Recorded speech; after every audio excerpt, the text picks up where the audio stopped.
Imagine standing above a room, just as a bird would, looking straight down. This is where design begins, not with meticulous drawings, but with basic shapes. Picture a square representing a sofa, a block for a chair, and a rectangle for the TV against the wall. At this stage, details aren't important. You only need to position ideas where they might fit. This is your plan view, a bird's-eye perspective of the space. With a grid underneath, everything aligns seamlessly. Designers don't rely on guesswork, they refine their concepts. Initially, nothing is to scale. Maybe the sofa feels oversized or the room looks cramped.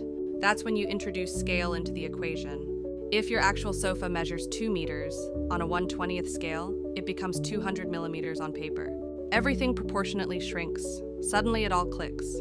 Designing isn't just about the furniture, it's about understanding how real spaces function before building begins. Start rough, label clearly, adjust the scale, and watch your ideas transform into well-formed designs.